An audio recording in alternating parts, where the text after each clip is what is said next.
Hello family, welcome back to my YouTube channel. তোমাদেরকে বলেইছিলাম যে তোমরা একটু আমাকে বুদ্ধি দাও যে কীরকম টাইপের ভিডিও করব, কিন্তু তোমরা তো কিছুই বললে না।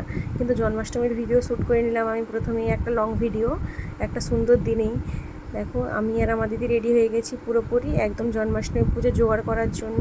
মাও ওদিকে রেডি হয়ে গেছে, আর আমার দিদিকে একটু হাই করতে বললাম তো হাই করে দিল। তারপর দেখো এদিকে আমার বোনও রেডি, তো ও এসে একটু উকি মারছে আমার ভিডিওতে। তারপর আমি মা দিদি একসঙ্গে জোগাড় করতে চলে গেছিলাম। আমি ময়দাটা মেখে নিয়েছিলাম লুচির জন্য, আর মা নারকেল কুড়িয়ে নিচ্ছিল নাড়ুর জন্য, আর এদিকে দিদি তালের বড়ার জন্য প্রিপারেশান নিচ্ছে। তো পুরো তালের বড়ার প্রিপারেশানটা ওই করেছে পুরোটা করে। তারপর দেখো গাইস একদম গরম গরম ফুটন্ত তেলে ও ছেড়ে দিল তালের বড়াগুলো, আর এত সুন্দর করে ভেজেছিল কি বলবো। আর এই যে আমাদের মহারানী এসছেন দুধ নিয়ে, আর এই দেখো দিদি একদম গরম তেলে তালের বড়াগুলো ভেজে নিচ্ছে, আর আমি বসে বসে ভিডিও করছিলাম গাইস।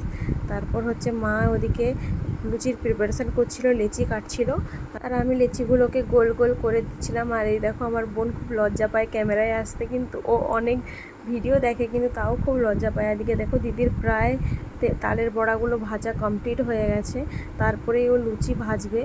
আর এদিকে মা গোল গোল করে নিচ্ছিল, তারপর মা ওকে বেলে বেলে দেবে আর ও ভাজবে। আর আমি এদিকে দেখো নাড়ু হবে তাই জন্য নারকেলের সঙ্গে গুড়, চিনি আর যা যা লাগে সব মেখে নিয়েছিলাম।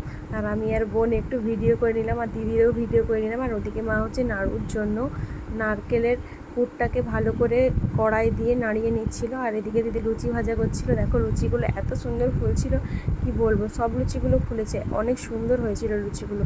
আর এদিকে দেখো সব লুচিগুলো প্রায় ভাজাও শেষ হয়ে এসছে, আর দিদি তালের বড়াগুলো সব ভেজেছে, কত সুন্দর লাগছে দেখতে তাই না। আর মা এদিকে লুচি বেলছিল, আর তার মধ্যেই দিদি আলু, পটল, বেগুন সব ভেজে নিয়েছে।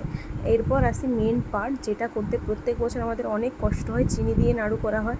তো এবছর যেহেতু গুড় দিয়ে করা হয়েছে তো এত বেশি কষ্ট হয়নি, কারণ চিনির নাড়ু করতে গেলে গরম গরমই করে নিতে হয়, তাই জন্য হাতে প্রচুর ব্যথা পাই। এই জন্য এবছর যেহেতু গুড় দিয়ে হয়েছে তাই কোনো সমস্যা হয়নি। আর এদিকে মহারানী ফোন দেখছেন, যেটাও সারাদিন করে। আর এদিকে দেখো পুরো প্রসাদ রেডি হয়ে গেছে। এখানে সব প্রসাদ ছিল না, কারণ সব প্রসাদের ভিডিও ক্লিপ আমি নিতে পারিনি, কারণ জন্মাষ্টমীর মেন প্রসাদ যেটা সেটা হচ্ছে খই, চিড়ে, তারপরে আটকড়ই ভাজা, এগুলো সেগুলোরই ক্লিপ নেওয়া হয়নি, এই কটা নিতে পেরেছি। তারপর দেখো বাবন ঠাকুর চলে এসেছিলো, আর পুজোও শুরু হয়ে গেছিলো। আর আমি না পুজোর ভিডিও করতে একদম ভুলে গেছি। তারপর যখন মনে হলো তখন পুজো প্রায় শেষ, আর মা এদিকে দেখো পুজো শেষ হয়ে যাওয়াতে সব প্রসাদগুলো বাড়িতে নিয়ে যাচ্ছে। আর ঠাকুরমশাই দেখো ঠাকুরকে এত সুন্দর করে সাজিয়ে দিয়েছে, কী আর বলবো, অনেক সুন্দর লাগছিল ঠাকুরকে দেখতে। তারপরে যেটা হলো সেটা হলো আমার বোনের যেটা কাজ, সেটা হচ্ছে ও হঠাৎ ঘুমিয়েছিল, ঘুম থেকে হয়তো ঝাঁঝের আওয়াজে ঘুম থেকে উঠে পড়েছে। উঠে পড়ে ও এসেছিলো হচ্ছে চরণামৃত খেতে। ও চরণামৃত খেতে এতটাই ভালোবাসে যে প্রতি বছর পুরো চরণামৃতটা ওই খায়। আজকের ভিডিওটা এই পর্যন্ত, দেখা হচ্ছে গাইস নেক্সট ভিডিওতে, বাই।